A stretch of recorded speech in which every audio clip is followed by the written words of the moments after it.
కూడా ప్రార్థనలు చేద్దాము. ప్రార్థన చేయడానికి అందరూ కూడా సిద్ధపడి ఉండవలసిందిగా మనవి చేస్తున్నాము. కొద్దిసేపు దేవుని యొక్క వాక్యమును మనం ధ్యానం చేద్దాం. పరిశుద్ధ గ్రంథము నుండి దానియేలు గ్రంథము, పరిశుద్ధ గ్రంథము నుంచి దానియేలు గ్రంథము 3వ అధ్యాయము 16, 17, 18 వచనాలను మనం చదువుదాము.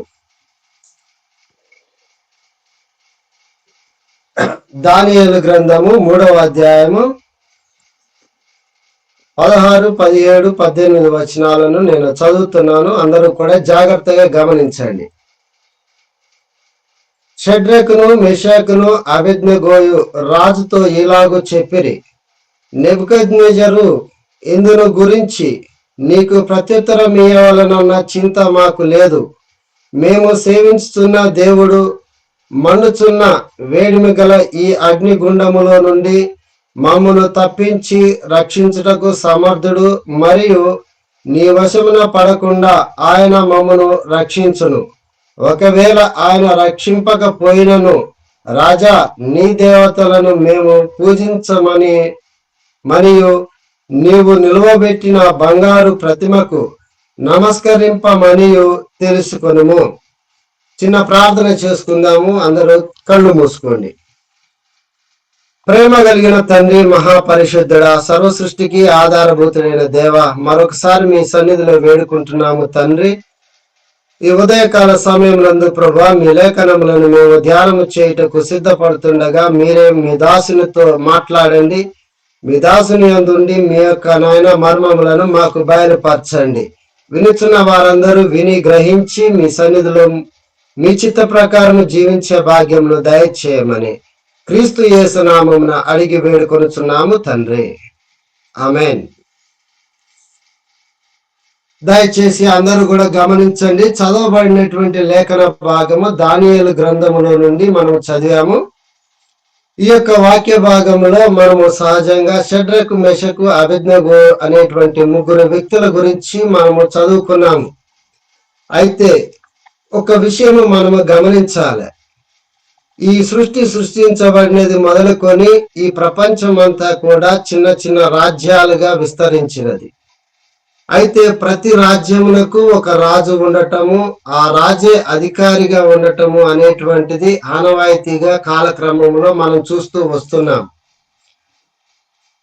పూర్వకాలంలో మనం గమనించినప్పుడు అనేక మంది కొత్త దేవుళ్ళు ప్రత్యక్షమయ్యారు, పుట్టుకొచ్చారు. దీనికి కారణం ఏమిటంటే, ఏ రాజ్యానికైతే రాజు ఉన్నాడో ఆ రాజే తనను తాను దేవుడిగా ప్రకటించుకోవడం జరిగింది. అలా రాజులు దేవుళ్ళుగా ప్రకటించుకోవడం వలన అనేక మంది కొత్త దేవుళ్ళు ఈ లోకంలో పుట్టుకొచ్చారు. ఈ రాజులు ప్రధానముగా వారి యొక్క ఉద్దేశం ఏమిటంటే, సర్వాధికారము మాకే ఉండాలి అనేటువంటి ఆలోచన వారికి ఉండేది. అంటే మేమే అధికారము చలాయించేటువంటి వారము అని భావించేటువంటి వారు. అందువలన ప్రజల మీద సర్వ హక్కులు మాకే ఉన్నాయి అని వారు భావిస్తూ ఉండేవారు. ఆ క్రమంలోనే ఇక్కడ మనం చూసినటువంటి ఆ సందర్భం చూస్తే, నెబుకద్నెజరు అనేటువంటి రాజు పరిపాలన చేయుచున్న కాలం ఇది. ఆ కాలంలో షడ్రకు, మెషకు, అబేద్నెగో అనేటువంటి దేవుని బిడ్డలు వారు ఆ రాజ్యంలో నివసిస్తున్నారు. అయితే వీరు ప్రత్యేకమైనటువంటి వారుగా ఉన్నారు. వీరు ముఖ్యంగా సజీవుడైనటువంటి దేవుడు, సర్వ సృష్టికర్త అయినటువంటి యెహోవా దేవుణ్ణి వారు ఆరాధన చేసేటువంటి వారు. అలాంటి భక్తి కలిగినటువంటి వారు వారి యొక్క ప్రవర్తన, వారి యొక్క ఆలోచన, వారి యొక్క మాటలు అక్కడ ఉన్న ప్రజలందరికంటే ఒక డిఫరెంట్ గా, ఒక ప్రత్యేకంగా ఉన్నట్టుగా మనం చూస్తున్నాము. అదే విషయము ఈ రోజున కూడా జరుగుతున్నది అనేటువంటి విషయము మనం కూడా గమనించాలి. నేటి దినాలలో కూడా అనేకమైన రాజ్యాలు ఈ ప్రపంచంలో ఉన్నాయి. ప్రతి రాజ్యానికి ఒక రాజులాగా, ఒక అధికారిలాగా ఎంతో మంది ఉన్నారు. అప్పుడు రాజులను పిలిచేవారు, ఇప్పుడు మంత్రులను పిలుస్తున్నారు. సహజంగా అవి పేర్లు మారచ్చు, కానీ ఉన్నటువంటి పరిస్థితి మాత్రం అదే. అయితే ఇక్కడ మనం గమనించవలసినటువంటి విషయం ఏమిటంటే, ఆ కాలంలో షడ్రకు మెషకు అబేద్నెగోలు ఉన్నారు. కానీ ఈ కాలంలో అలాంటి వ్యక్తులు ఎవరు అంటే సర్వసృష్టికర్త అయినటువంటి దేవుని నమ్మి ఆయన రాజ్యములో నివసిస్తున్నటువంటి ప్రజలు ఉన్నారు. ఇప్పుడు ఆయన రాజ్యము ఏమిటి అని మనం ఒకసారి గమనిస్తే, ఆ రాజ్యమే క్రీస్తు యేసు తన స్వరక్తం ఇచ్చి సంపాదించినటువంటి సంఘం.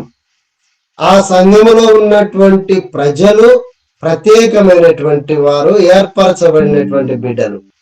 ఈ ఉదయకాల సమయంలో మనం కూడా ఇక్కడికి వచ్చాము, దేవుని సన్నిధికి వచ్చాము, దేవుని పాదపీఠముల యొద్ద మనము కూర్చున్నాము అంటే మనము కూడా ఆ దేవుణ్ణి, ఆ సర్వసృష్టికర్త అయినటువంటి దేవుణ్ణి నమ్మి ఆయన రాజ్యంలో పాలి భాగస్థులుగా ఉన్నామనేటువంటి విషయాన్ని మనం గమనించాలి.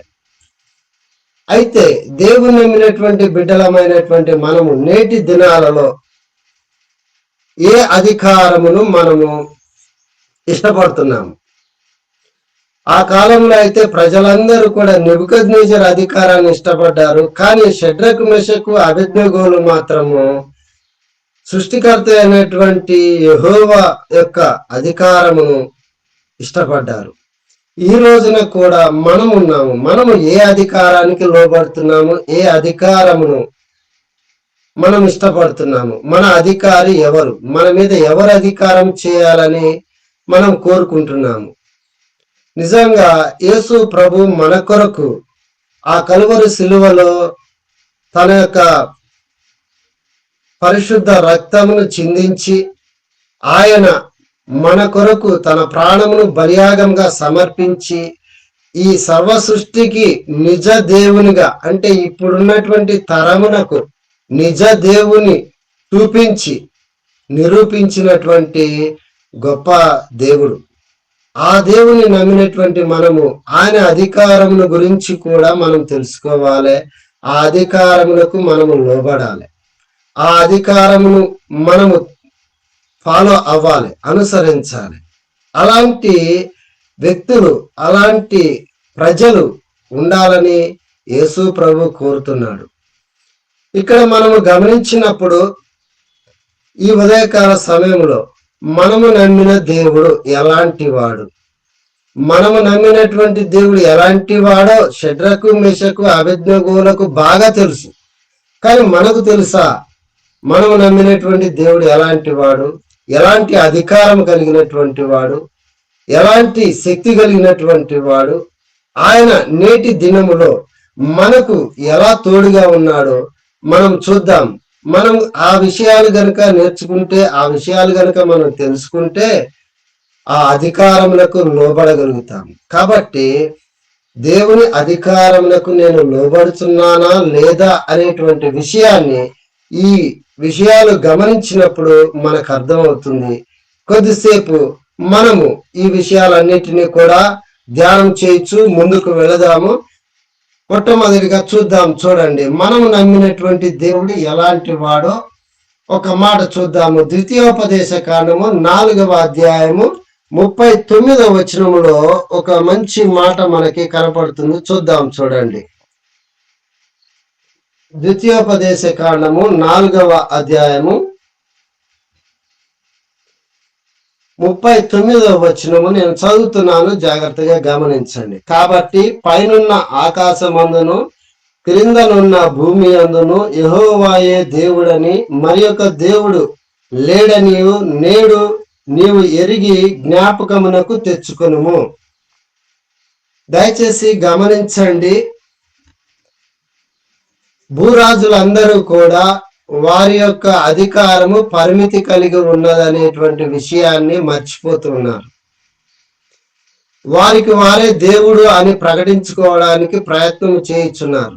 కానీ సర్వసృష్టికర్త అయినటువంటి దేవుడు చెప్తున్నాడు, ఈ భూలోకానికి, ఆకాశ మండలమునకు, సర్వ సృష్టికి అధికారిని నేనే అని దేవుడు తెలియజేయుచున్నాడు. ఈ విషయాన్ని మనము మర్చిపోకూడదు, దీనిని జ్ఞాపకములో ఉంచుకోవాలి అని దేవుడు చెప్తున్నాడు. సహజంగా ఈ రోజుల్లో సోషల్ మీడియాలో మనము చేయవలసినటువంటి పనుల గురించి అనేకమైన సంస్థలు మెసేజ్లు పంపుతూ ఉంటాయి. ఫర్ ఎగ్జాంపుల్ ఏమైనా కరెంట్ బిల్లు కట్టాలన్నా లేకపోతే ఇంకేదైనా బిల్లులు కట్టాలన్నా మెసేజ్ పంపుతుంటారు. ఏమని?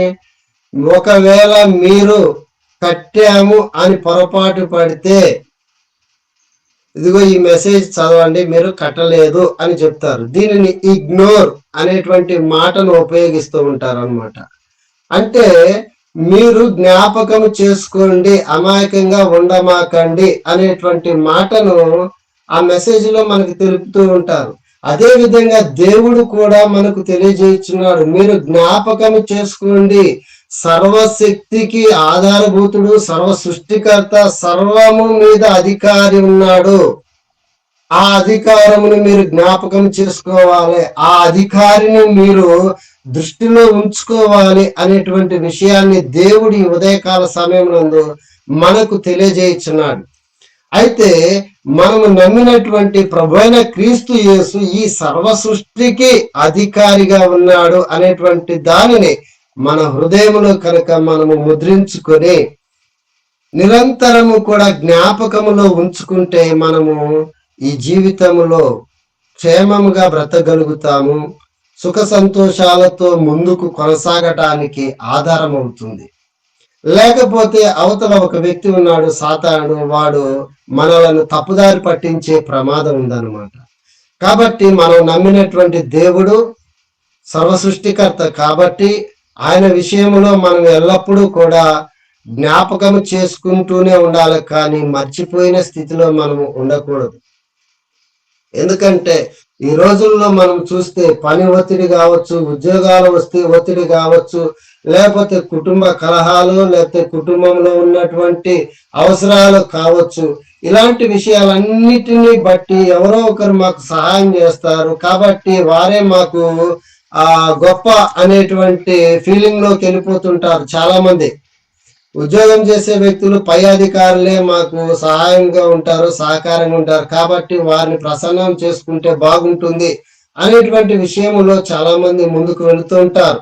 అలాగే వ్యాపారం చేసే వాళ్ళు వారికి ఇతర వ్యాపారులతో మన అవసరాలు ఉన్నప్పుడు వారే మాకు సహకరిస్తారు అనేటువంటి ఫీలింగ్ లో ఉంటారు.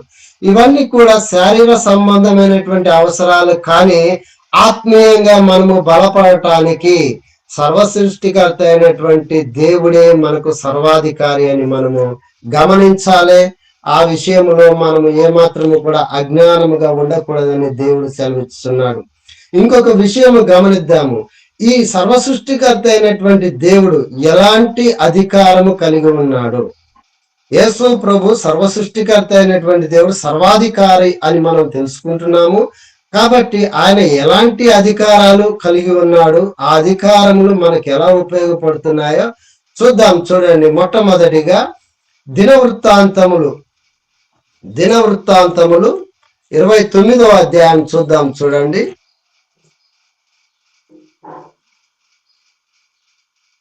దినవృత్తాంతములు, మొదటి దినవృత్తాంతములు 29వ అధ్యాయము 12వ వచనం చూద్దాం. మొదటి దినవృత్తాంతములు 29వ అధ్యాయము 12వ వచనం మనం చూస్తే, మనము నమ్మినటువంటి దేవుడు, ఆయన రాజ్యములో ఉన్నటువంటి వారమైనటువంటి మనము, ఆయన యొక్క అధికారం ఎలాంటిదో ఇక్కడ మనం చూడవచ్చు. ఐశ్వర్యమును గొప్పతనమును నీ వలన కలుగును, నీవు సమస్తమును ఏలువాడవు, బలమును పరాక్రమమును నీ దానమును హెచ్చించువాడవును, అందరికీ బలము ఇచ్చువాడవును నీవే. గమనించండి, ఈ యొక్క వాక్య భాగంలో మనం చూసినట్లయితే మనకు కావలసిన సమస్తమైన అవసరాలను తీర్చే దేవుడు మనకున్నాడు అనేటువంటి మాటను మనం ఇక్కడ గమనించవచ్చు. సహజంగా మనుషులు కోరుకునేటువంటి ప్రధానమైనటువంటిది మంచి ఆరోగ్యము కావాలి అని కోరుకుంటారు. నాకు మంచి ఆరోగ్యం ఉండాలి, నా కుటుంబానికి మంచి ఆరోగ్యం ఉండాలి, నా బంధువులకు స్నేహితులకు మంచి ఆరోగ్యం ఉండాలి అని అనుకుంటాము. అలాగే మేము ఆరోగ్యంతో ఉండటంతో పాటు మంచిగా జీవించడానికి మాకు ఐశ్వర్యం కావాలి అని మనం కోరుకుంటాము. ఈ రెండింటినీ కూడా ప్రధానముగా ఇతరుల దగ్గర, మన దగ్గర లేనప్పుడు ఇతరుల దగ్గర నుంచి మనం ఆశిస్తూ ఉంటాం. ఎవరు మనకి సహాయం చేస్తారు, ఎవరు మనకి ఇస్తారు అనేటువంటి ఆలోచన మనకి ఉంటూ ఉంటుంది. కానీ దేవుడు చెప్తున్నాడు, మనం నమ్మిన దేవుడు చెప్తున్నాడు, యేసు క్రీస్తును నమ్మినటువంటి వారికి ఆయన ఇచ్చేటువంటి ధైర్యము, ఆయన ఇచ్చేటువంటి బలము, ఆయన చూపేటువంటి ఆదరణ అది చాలా గొప్పది. ఎందుకంటే ఆయన ఐశ్వర్యమును ఇవ్వగలుగుతా అంటున్నాడు, గొప్పతనాన్ని ఇస్తా అంటున్నాడు, అంటే మనకి కీర్తి ప్రతిష్టలు ఇస్తానని దేవుడు చెప్తున్నాడు. అలాగే నేను సమస్తమును చేయగలవాడను, సమస్తమును ఏలువాడను అని దేవుడు సెలవిస్తున్నాడు. అంటే మనకి ఏది కూడా కొదవ లేకుండా ఇచ్చే దేవుడు, ధారాళముగా అనుగ్రహించే దేవుడు మన ప్రభు అయినటువంటి క్రీస్తు యేసు. ఆయన శరీరధారిగా ఈ లోకంలో ఉన్నప్పుడు ఆయన దగ్గరికి అనేక మంది వచ్చారు. కానా విందులో ఆర్థిక సమస్య ఏర్పడింది. ఆర్థిక సమస్య ఏర్పడినప్పుడు ఆ వివాహంలో దేవుడు ఆ ఆర్థిక సమస్యను తీసివేశాడు. నీళ్లను ద్రాక్షారసంగా చేసి అక్కడ సమస్యను తీసివేశాడు. అలాగే అనేక మంది కుష్టి వ్యాధితో ఉన్నటువంటి వాళ్ళు, ఆరోగ్య సమస్యలతో బాధపడుతూ, పక్షవాతంతో బాధపడినటువంటి వారు యేసయ్య దగ్గరికి వస్తే మాట చేత ఆయన స్వస్థపరిచినటువంటి దేవుడు. ఇలా ఎన్నో అద్భుతాలు యేసయ్య మానవుని జీవితంలో చేశాడు. నేటి దినాల్లో ఆయన యందు విశ్వాసం ఉంచి, ఆయన యందు భయభక్తులు కలిగి, ఆయన సన్నిధిలో ప్రార్థన చేసే బిడ్డలను ఏమాత్రము అలక్ష్యము చేయటలేదు. ప్రభు అయిన క్రీస్తు యేసు ఎన్నడూ కూడా అలక్ష్యము చేసేవాడు కాదు, నీకు నాకు దూరముగా ఉండేటువంటి వాడు కాదు. నిన్ను ఎన్నడూ విడువను ఎడబాయను అని మన ప్రభు అయిన క్రీస్తు యేసు మనకు తెలియజేయుచున్నాడు. ఆయన యందు భయభక్తులు కలిగి ఉండి, ఆయన రాజ్యములో, ఆయన సంఘములో మనము నివసించినప్పుడు ఆయన మనకి ఆధారమై ఉన్న దేవుడు అని ఆయన మాటల ద్వారా మనకు తెలియబడుతున్నది. కాబట్టి మనము ఆర్థికంగాను ఆరోగ్యపరంగాను మనము క్షేమంగా ఉండాలి అంటే అది ఇచ్చే అధికారము కలిగిన క్రీస్తు యేసుకు లోబడి ఉండాలి. అవన్నీ కూడా సమకూర్చగలిగినటువంటి శక్తిమంతుడైన మన ప్రభువైన క్రీస్తు యేసు అధికారమునకు గమనించి మనం లోబడినప్పుడు మనం దీవించబడుతున్నాము, ఆశీర్వదింపబడుతున్నాము. ఇంకొక విషయము, రెండవ విషయం చూద్దాం. చూడండి, యోబు గ్రంథములో ఒక మంచి మాటను మనము చూడవచ్చు. యోబు గ్రంథము 9వ అధ్యాయము 12వ వచనం చూద్దాం. చూడండి, బైబిల్ ఉన్నటువంటి వారందరూ కూడా మీరు చూడవలసినదిగా మనం చేస్తున్నాము. మిమ్మల్ని చదవమని నేను అనొచ్చు, కానీ మీరు చదవడానికి ఒకవేళ లేట్ అవుద్దేమో అనేటువంటి ఆలోచనతో నేనే చదువుతూ ఉన్నాను. ఒకవేళ ఎవరైనా చదవగలిగినటువంటి వారు ఉంటే చదవచ్చు. యోబు గ్రంథము 9వ అధ్యాయము 12వ వచనము.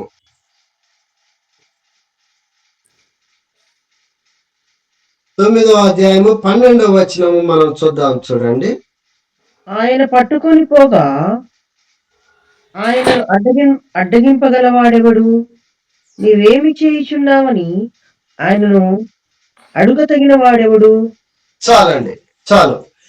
గమనించండి, ఈ వాక్య భాగంలో దేవుని యొక్క అధికారము ఎలాంటిదో, దేవుని యొక్క శక్తి ఎలాంటిదో ఇక్కడ బయలుపడుతూ ఉన్నది. యోబు ద్వారా మనకు తెలియజేయుచున్నటువంటి మాట, ఆయన ఏదైనా చేసినప్పుడు అడ్డగించలేనటువంటి వారే ఉన్నారు తప్ప అడ్డగింపగలిగినటువంటి వారు ఈ సృష్టిలో ఎవరూ లేరు అనేటువంటి మాటను మనం గమనించవచ్చు. అంటే ఆయన మాట మాత్రము సెలవిస్తే ఏదైనా జరుగుతుంది, ఏదైనా కూడా నెరవేరుతుంది. మానవునికి అత్యంత ప్రమాదకరమైనటువంటిది, మానవుని అడ్డగించేటువంటిది ఏమిటి అని మనము పరిశీలన చేసి చూస్తే మరణం. ఈ మరణము మనలను అడ్డగిస్తుంది. మరణాన్ని జయించేటువంటి వారు ఎవరూ లేరు ఈ లోకంలో. అయితే యేసుక్రీస్తు దానిని మన నుంచి పట్టుకుని వెళ్ళిపోవడానికి లోకానికి వచ్చాడు. మనం గనక ఒకసారి పరిశుద్ధ గ్రంథంలో చూస్తే కొరింథీయులకు రాసిన మొదటి పత్రిక 15వ అధ్యాయం 55వ వచనము. మీరు తీయనవసరం లేదు, తర్వాత మీరు చదువుకోవచ్చు. ఓ మరణమా నీ ముళ్ళు ఎక్కడ, మరణపు ముళ్ళను విరిచిన వాడు మన ప్రభువైన క్రీస్తు యేసే అనేటువంటి మాటను మనము గమనించవచ్చు. అంటే యేసు ప్రభు ఆ శిలువ మరణముతో, ఆ శిలువ మీద ఆయన ఆ మరణాన్ని జయించాడు, ఆ మరణాన్ని విరిచేశాడు. దానిని మనకు అడ్డుగా లేకుండా ఆయన దానిని తీసుకొని వెళ్ళిపోయాడు. అప్పటిదాకా మానవుని మీద అధికారిగా చలాయించు దీని వలన మానవుడు భయపడిపోతూ దేవునికి దూరంగా ఉన్నటువంటి స్థితిలో ఉన్నప్పుడు దానిని జయించి ఆ మరణాన్ని అడ్డుగా తీసివేసి ఆ పరలోకానికి మనకి ఒక చక్కని బంధమును, అనుబంధమును, మార్గమును ఏర్పాటు చేసినటువంటి దేవుడు మన ప్రభువైన క్రీస్తు యేసు. నిజంగా ఈ దినములు మనం గమనించినట్లయితే చాలా సంఘాలలో శ్రమల దినాలు అని అనుకుంటూ ఉంటారు.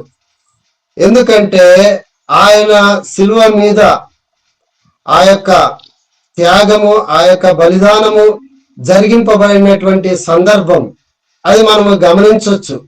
అయితే యేసుక్రీస్తు శిలువ మీద మరణించడం వలన, ఆ యొక్క శిలువ మీద వేదన పడటం వలన మనకు రక్షణ కలిగింది. మన నుంచి మరణం అనేటువంటిది దూరమైంది. ఇది శారీరక మరణము కాదు గాని ఆత్మీయ మరణం. ఆత్మీయ మరణము అంటే ఏంటి? నరకములో మండిపోయేటువంటిది. నరకములో మనిషి నిరంతరము శ్రమ పడేటువంటిది. అలాంటి భయంకరమైనటువంటి మరణమును దేవుడు మన నుంచి తీసివేశాడు. దాని కొరకు ఆయన గొప్ప బలియాగమును చేశాడు. ఈ సర్వ సృష్టి కూడా ఎదురు చూసే విధంగా ఆయన ఆ యొక్క శిలువ మరణమును అనుభవించి మనకు నెమ్మదిని, శాంతి, సమాధానమును ఇచ్చాడు. ఆ సమయంలో సాతానుడు ఆపలేకపోయాడు. సాతానుడు ఎదిరించడానికి ప్రయత్నం చేశాడు. యేసు ప్రభు 40 రోజులు ఉపవాసం ఉన్నప్పుడు, ఆ బలహీనతలో ఉన్నప్పుడు సాతానుడు వచ్చి ఆయనను శోధించడానికి ప్రయత్నం చేశాడు, ఆపడానికి ప్రయత్నం చేశాడు. ఆయన క్రీస్తు యేసు చేసేటువంటి యజ్ఞాన్ని ఆపడానికి ప్రయత్నం చేశాడు. కానీ ఓడిపోయాడు సాతాను ఆపలేకపోయాడు. ఎందుకంటే సమస్తమును చేయగల శక్తి గలవాడు మన ప్రభువైన క్రీస్తు యేసే. అలాంటి దేవుని మనం నమ్మాము కాబట్టి ఆయనకున్నటువంటి అధికారములను మనం గమనించి మనం ఆ అధికారమునకు లోబడాలి. 3వ విషయం చూద్దాం, చూడండి. కీర్తన గ్రంథము 29వ అధ్యాయము 10వ వచనం చూద్దాం, చూడండి. ఇక్కడ కూడా ఒక మాట మనము గమనించవచ్చు. దేవుని యొక్క అధికారంకు సంబంధించినటువంటి ఒక మాట మనకి కనపడుతుంది. కీర్తన గ్రంథము 29వ అధ్యాయము 10వ వచనంలో మనము యెహోవా ప్రళయ బలము మీద ఆసీనుడాయను, యెహోవా నిత్యము రాజుగా ఆసీనుడై ఉన్నారు. చాలండి. ఇక్కడ దేవుని యొక్క శక్తి మరొకసారి మనకు బయలుపడుతున్నది. ప్రళయ జలముల మీద ఆసీనుడై ఉన్నాడు. ఈ మాటను మనం ఆదికాండము 1వ అధ్యాయంలో 2వ వచనంలోనే చూడొచ్చు. దేవుడు భూమి ఆకాశములను సృష్టించిన తర్వాత జలముల మీద దేవుని ఆత్మ అల్లాడుచుండెను అనేటువంటి మాట చూస్తున్నాము. అంటే ఈ సర్వ సృష్టిని సృష్టించక మునిపే దేవుడు తన యొక్క ఆధీనములో ఈ సృష్టిని ఉంచుకున్నాడు. ఈ సృష్టిని తన యొక్క ఆధీనములో నడుపుచున్నాడు అనేటువంటి ఒక జ్ఞానమును మనము తెలుసుకొని ముందుకు సాగవలసినటువంటి వారమై ఉన్నాము. ప్రళయ జలములు ఆయనను అడ్డగించలేవు. ప్రళయ జలములు ఆయనను ఏమాత్రము కూడా ఆపలేవు అనేటువంటి విషయాన్ని మనము గమనించవచ్చు. ఎందుకంటే సహజంగా మనుషులు అనేటువంటి వారు టూర్లకు వెళుతూ ఉంటారు. ఈ టూరిస్టు ప్రదేశాలను సెలెక్ట్ చేసుకునేటప్పుడు ఎక్కువగా సముద్రాలు ఉన్నటువంటి ప్రాంతము, బీచ్లు ఉన్నటువంటి ప్రాంతానికి వెళుతూ ఉంటారు. ఎందుకు వెళుతుంటారంటే ఈ సముద్రాలలో బీచ్లలో అక్కడ మనం వెళ్ళినప్పుడు అక్కడ ఆ విస్తారమైన జల సముదాయమును మనం చూసినప్పుడు గంభీరంగా కనపడుతుంటది. అబ్బా, ఈ సృష్టి ఇంత విశాలంగా ఉందా, ఇంత గొప్పగా ఉందా అని మనకు అనిపిస్తుంది. నేను కూడా మద్రాసులో చదువుకున్నాను.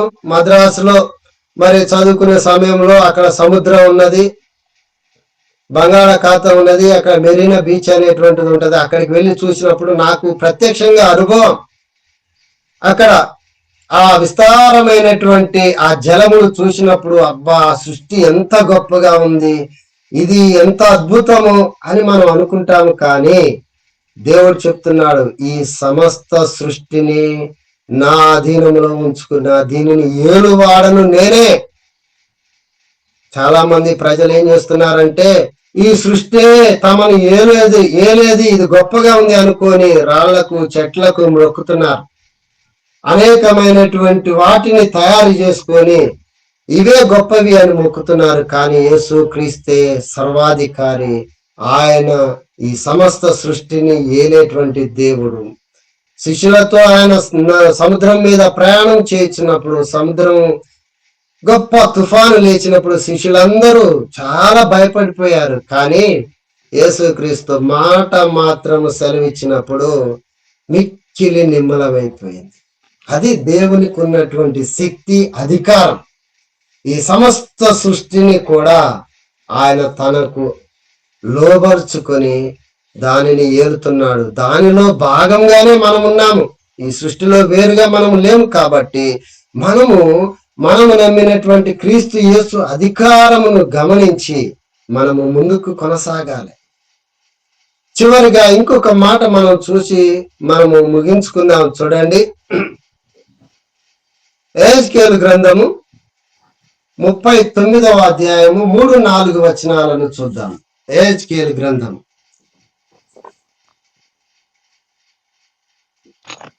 నీ ఎడమ చేతిలో ఉన్న నీ ఒంటిని క్రింద పడగొట్టెదను, నీ కుడి చేతిలోనున్న బాణములను క్రింద పడవేసెదను. నీవును నీ సైన్యమును నీతోనున్న జనములందరూ ఇశ్రాయేలు పర్వతముల మీద కూలుదురు. నానా విధమైన క్రూర పక్షులను దుష్ట మృగములకు ఆహారముగా నిన్ను ఇచ్చేదను.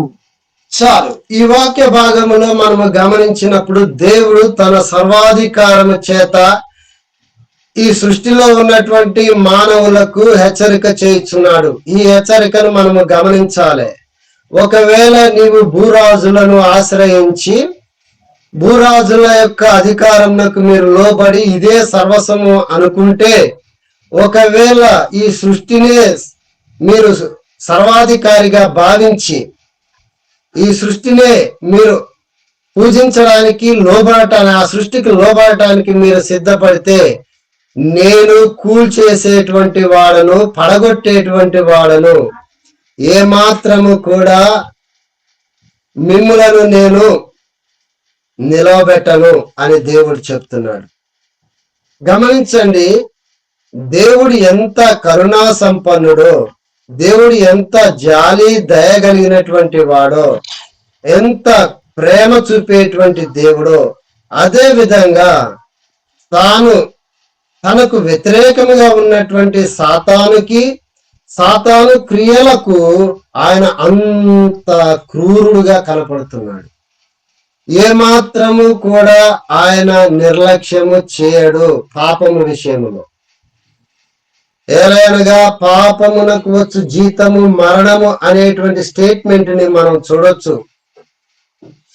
ఎందుకంటే ఎక్కడైతే మనము దేవునికి వ్యతిరేకముగా జీవిస్తామో, ఎక్కడైతే దేవుని అధికారమును తృణీకరిస్తామో, ఎక్కడైతే దేవునికి అవిధేయులుగా మనం బ్రతుకుతామో అక్కడ శిక్ష ఉన్నది అనేటువంటి మాటను దేవుడు జ్ఞాపకం చేయుచున్నాడు. కాబట్టి ఉదయకాల సమయం నందు మనము గుర్తుంచుకోవాలి, దేవుని అధికారమును మనము అనుసరించడానికి మనలను మనము జాగ్రత్త పరుచుకొని ముందుకు కొనసాగాలి. ఎందుకంటే దేవుడే సమస్త సృష్టికి ఆధారము, దేవుడే సర్వాధికారి, ఆయనే మన ప్రభువైన క్రీస్తు యేసు అని మనం ఈ ఉదయకాల సమయం నందు తెలుసుకున్నాము. ఆయన ఎలాంటి అధికారం కలిగి ఉన్నాడంటే, మొట్టమొదటిగా మనం చూసాము, ఆయన ఆరోగ్యం ఇచ్చేటువంటి అధికారం ఉన్నటువంటి వాడు, బలం ఇచ్చేటువంటి అధికారం ఉన్నటువంటి వాడు, ఆర్థికంగా మనలను బలమైన స్థితిలోనికి నడిపించగలిగినటువంటి అధికారం కలిగినటువంటి వాడు. రెండవ విషయం మనం ఏం చూసామంటే, ఆయన మరణపు ముళ్ళును విరిచేశాడు. అక్కడ సాతానుడు ఆయనను ఆపలేకపోయాడు. ఎవరు కూడా ఆయనను ఆపలేరు.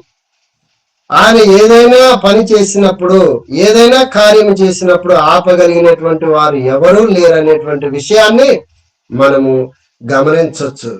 మూడో విషయము మనం చూస్తే, ఈ సమస్త సృష్టి మీద అధికారము కలిగి ఉన్నటువంటి దేవుడు, మానవుడు ఏ జలాలను, ఏ యొక్క సృష్టిని చూసి అయితే ఇదే గొప్ప అని అనుకుంటున్నా, వాటన్నిటికీ అధికారము కలిగి ఉండి తన మాట చేత వాటిని కంట్రోల్ చేయగలిగినటువంటి శక్తి కలిగినటువంటి దేవుడని మూడో విషయముగా మనము తెలుసుకున్నాము.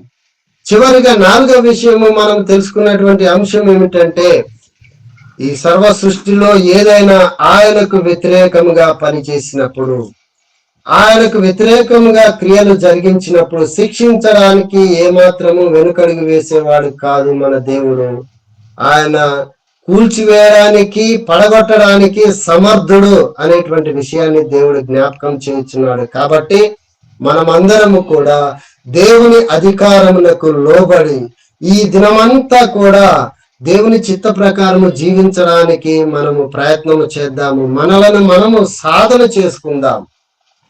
ఎందుకంటే ఉదయకాల సమయం నందు దేవుని సన్నిధిలోనికి మనం వచ్చాము. మన దినచర్య ఎలా ప్రారంభించాలో, ఏం చేయాలో దిశానిర్దేశము చేయగల దేవుడు మనకున్నాడు. జ్ఞానమునిచ్చి మనలను నడిపించే ప్రభువైన క్రీస్తు యేసు మనకు తోడుగా ఉన్నాడు. కాబట్టి అలాంటి దేవుని మన హృదయాలలో ముద్రించుకొని మనము ముందుకు కొనసాగుదాము. షడ్రకు, మెషకు, అబేద్నెగోలు అలనాటి కాలములో ఆ దేవుణ్ణి అనుసరించి ఆ రాజుని అడ్డగించారు, రాజుని వ్యతిరేకించారు. ఎందుకంటే రాజు సృష్టిని పూజించాలని అనుకున్నాడు. కానీ షడ్రకు, మెషకు, అబేద్నెగోలు సృష్టిని సృష్టించినటువంటి దేవుణ్ణి పూజించాలని తీర్మానం చేసుకున్నారు. అదే విధంగా మనం కూడా నేటి దినాలలో మనకు అధికారిగా ఉన్న, మనలను సృష్టించిన, మనలను పాలించుతున్న మన ప్రభువైన క్రీస్తు యేసును అనుసరించడానికి మనమందరము కూడా ముందుకు కొనసాగుదాము. అలాంటి కృప దేవుడు మనకు అనుగ్రహించును గాక. ఆమేన్. అందరూ కూడా దేవుని సన్నిధిలో మనము ప్రార్థన చేద్దాము. చిన్న ప్రార్థన చేసుకుందాము. తలలు వంచి కళ్ళు మూయండి. అనంతరము ప్రతి ఒక్కరు కూడా ప్రార్థనలు చేయండి. కృప కలిగిన తండ్రి, ప్రేమమయుడ, కరుణామయుడ, మీకే స్తోత్రాలు చెల్లిస్తున్నాము తండ్రి. ఈ ఉదయకాల సమయం నందు ప్రభా, మీ అధికారమును గురించి మేము తెలుసుకున్నాము తండ్రి. మీ అధికారమునకు మేము లోబడి తండ్రి, మేము ఈ దినచర్యను కొనసాగించే భాగ్యమును దయచేయండి. మాలో ఉన్నటువంటి ప్రతి విధమైన అవిధేయతను, అజ్ఞానమును తీసివేసి మీ గురించి మేము జ్ఞాపకంలో ఉండి ముందుకు కొనసాగలాగిన మా హృదయములను స్థిరపరచమని, మీ పరిశుద్ధాత్మ శక్తి చేత నింపమని క్రీస్తు యేసు పరిశుద్ధ నామమున అడిగి వేడుకొనుచున్నాము తండ్రి. ఆమేన్. ఆమేన్.